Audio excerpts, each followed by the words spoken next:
এই গাড়িটা already break মেরে দাঁড়িয়ে গেছিল, পিছন থেকে এসে জোরে চেপে দিয়েছে। এটা নাকি 200 টাকা কিলো দরে বিক্রি হচ্ছে। এই লিচুটাই দুদিন আগে যদি নেওয়া হতো তাহলে সেটার দাম পড়তো 120 থেকে 150। আর যেহেতু পুরো গ্রুপটাই কাপলের, তাই ইকুয়াল নাম্বার অফ ছেলে মেয়ে রয়েছে, তাই অলওয়েজ বড় ভার্সেস বউ হয়, তাতে একগুচ্ছ ঝামেলা হয়।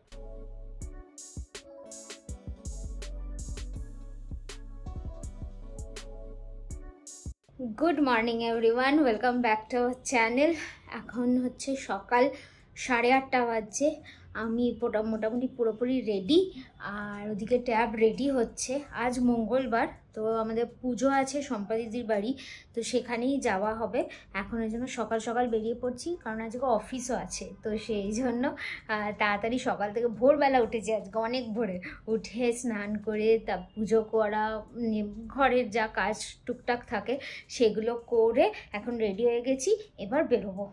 তো দিদির বাড়ি যাচ্ছি, বিশেষ কারণটা হচ্ছে যে আজ মঙ্গলবার, আর এটা হচ্ছে আমাদের বাংলা মাসের জ্যৈষ্ঠ মাস যেটা হয় তার প্রত্যেকটা মঙ্গলবার করা হয়, কিন্তু আমি আর আমার দিদি দুজনে করি হচ্ছে প্রথম মঙ্গলবারটা আর শেষ মঙ্গলবারটা, আর বাকি দুটো মঙ্গলবার আমরা মানে মোটামুটি নিরামিষই খাই, ভেজ খাই।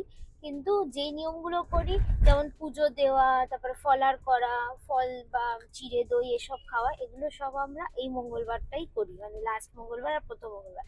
তো শম্পা দিদির বাড়ি হচ্ছে বা দিদির শ্বশুর বাড়ির তরফ থেকে নিজস্ব ঠাকুর বা পালা পড়ে পড়ে আসে। তো এবছর দিদির বাড়ি পালা পড়েছে, তাই জ্যৈষ্ঠ মাসের প্রথম দিকেই চলে এসছে, তো সারা মাস তো যাওয়া হয়নি। আজকে শেষ মঙ্গলবার যেহেতু, ওই জন্য আমি আজকে ওখানেই যাচ্ছি পুজোটা দিতে। তারপর ওখান থেকে যাব হচ্ছে মায়ের বাড়ি, কারণ আজ অফিস যাওয়ার ইচ্ছা আছে, কিন্তু অনেকগুলো কাজ আছে, সেগুলো যদি করে উঠতে পারি তাহলে অফিস যাবো, নাহলে বাড়ি থেকেই অফিসটা করবো। তো মায়ের বাড়ি থেকেই অফিসটা তাহলে তখন করবো। ফরিয়া পুকুর এসে গেছি, আর পুজোটা দিতে যাব বলে তাই ফুল মিষ্টি ফল এগুলো কিনতে হবে। ও এখানেও ফল আছে, ঠিক আছে। এসে দেখছি, গাড়িটা এখানেই রেখেছি। আজকে মোটামুটি এখন ফাঁকাই আছে, সকালের দিক তো, তো ওই জন্য ফুল আর মিষ্টিটা ওখান থেকে কিনবো অমৃতর থেকে, আর ফলটা এখান থেকে কিনে নেবো। এই মোড়ের মাথার ফুলের দোকানটায় ফুল পেলাম না, এখনো বসেনি সেইভাবে, বা বসেছিল ভোরবেলার দিকে হয়তো। তো আমি এখন হাতিবাগানেই যাবো, ওইখানে বাজারটাও পাবো, ওখান থেকেই তুলে নেবো ফুল আর ফলটাও।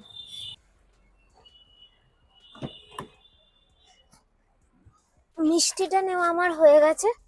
এই যে ফুলের দোকানে ফুল আছে দেখলাম, ওখানে মালা পেলে না? আরে না, ওখানে বেলের মালাগুলো পুরো লিকলিক করছে, ওখানে সরু সরু।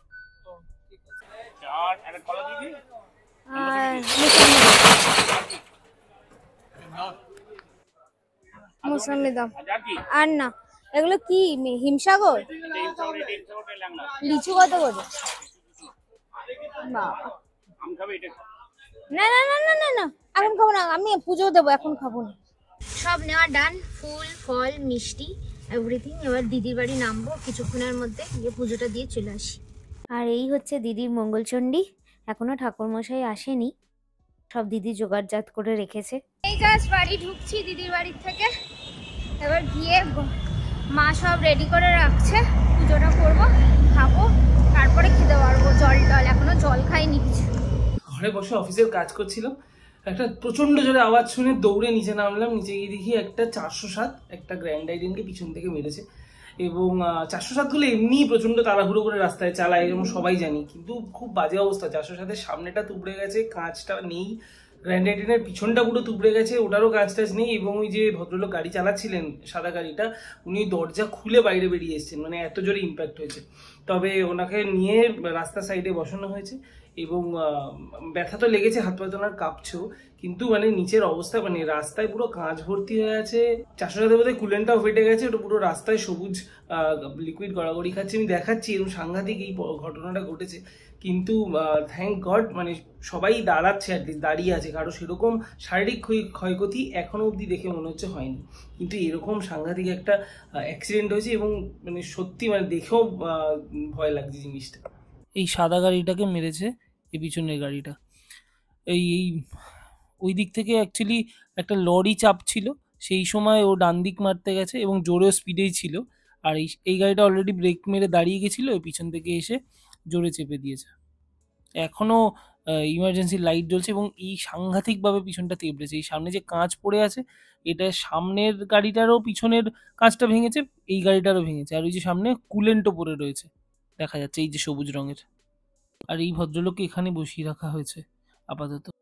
রাস্তায় এই স্টোন চিপগুলো পড়ে আছে না, এর জন্যই মনে হয় আরো ব্রেক টেক ধরতে পারেনি। তবে রাস্তায় একটু সচেতন হয়ে চলা ভালো, মানে যে জোরে ইম্প্যাক্টটা হয়েছে এই রাস্তায় এত জোরে গাড়ি চলার আমার মনে হয় না দরকার আছে। পুজো টুজো তো টাইম মতন হয়েই গেছে সব, আর দিদি বাড়ি থেকে চলেও এসছি। এই বাড়িতে এসে যা যা নিয়ম করবার সব হয়ে গেছে, তাই ভাবছি হাতে এখন সময় আছে তো অফিসটা চলেই যাই, কারণ বেকার অফিস না গিয়ে বাড়ির থেকে করলে পরে মানে পরের দিকে চাপ হয়ে যেতে পারে। তো সেই জন্য অফিসটার জন্য রেডি হচ্ছি। আর মা দিকে আমার সব ফলারের যা চিড়ে দই সব রেডি করে দিচ্ছে, একদম খেয়েই বেরিয়ে যাব, তাহলে আর ওখানে গিয়ে খাওয়ার থাকবে না। তো তাই বেরোচ্ছে, এখন রেডি হচ্ছে, অফিস যাচ্ছি। ঘড়িতে বাজছে 4:30 আর আমি এখন যাচ্ছি চা খেতে।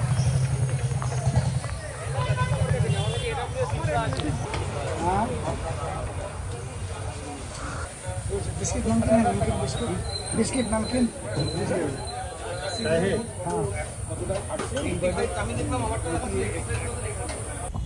এই চাটা খেয়ে একটু হাঁটতে বেরোলাম। বাইরে বেশ ভালো হাওয়া দিচ্ছে, যদিও গরম আছে, কিন্তু ভাল লাগছে হাঁটতে বিকেলবেলার দিকটা। আর একটানা বসে কাজ করলে না পা বা কোমরটা বেশ ধরে যাচ্ছে, ওই জন্য একটু হাঁটতে বেরিয়েছি। এখন একটু ভেতরটা ক্যাম্পাসের ভেতরেই হাঁটছি, ফাঁকা আছে, হেঁটে যাবো আবার। তারপর শাটেল বুক করে রেখেছি 5:30। অফিস থেকে ফিরে এদিকে চায়ের জল ফুটতে বসিয়েছি। আর এখানে হচ্ছে কর্ন সেদ্ধ হয়ে গেছে, তার মধ্যে একটু বাটার একটু গোলমরিচ দিয়ে আগে টিফিনটা রেডি করি। যে কালকের স্পেশাল জামাই ষষ্ঠী, তাই জন্য তার লিচু আর আম আরও অনেক ফল এনেছে দিদি, কিন্তু তার মধ্যে এটা না দেখালেই নয়, বিকজ এই লিচুটা 200 টাকা কিলো দরে বিক্রি হয়েছে। মানে অবাক লাগছে আমার দেখে, এমন কিছু হাইফাইও নয়, বাট এই যে এটা নাকি 200 টাকা কিলো দরে বিক্রি হচ্ছে। এই লিচুটাই দুদিন আগে যদি নেওয়া হতো তাহলে সেটার দাম পড়তো 120 থেকে 150। আজকে যেহেতু জামাই ষষ্ঠী কাল, তাই দামটা হয়ে গেছে 200 টাকা।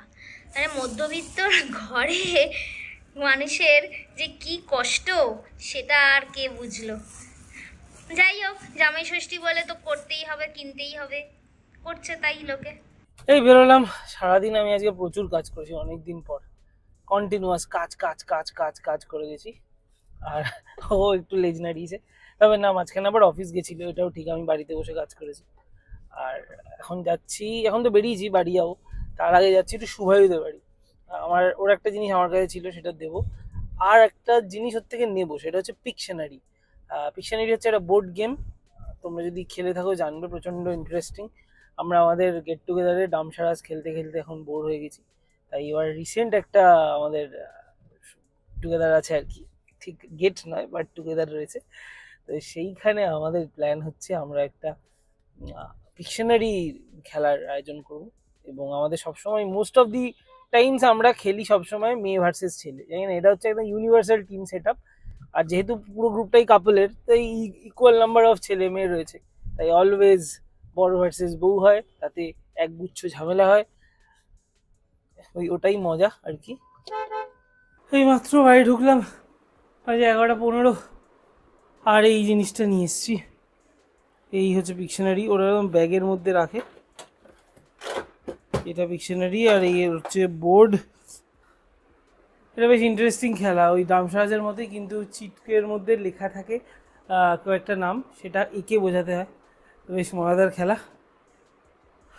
আর কালকে আবার জামাই ষষ্ঠী, তাই জন্য বেশ কিছু জিনিস গুছিয়ে গাছিয়ে রাখতে হবে, কালকে সকাল সকাল বেরোনো। আর পাচ্ছে না, শরীরটা আমার আর দিচ্ছে না, কালকে আবার, তো কালকের জন্য সব গুছিয়ে গাছিয়ে রাখি। সুবর্ণা একা করতে পারবে না, অনেক কিছু সব এদিক ওদিক করার আছে, যা কী পরে যাওয়া হবে সেসব বার করার আছে। প্লাস সারাদিনেরই ধকলের পর আজ একটু শুতে ইচ্ছা হচ্ছে, তাড়াতাড়ি এগুলো র্যাপ করে ঘুমাতে যাব। আর তার সাথে সাথে এই ব্লগটাও আজ এখানে শেষ করছি। কিছু ভালো লেগে থাকলে please do like, share and subscribe. দেখা হচ্ছে পরের ব্লগে।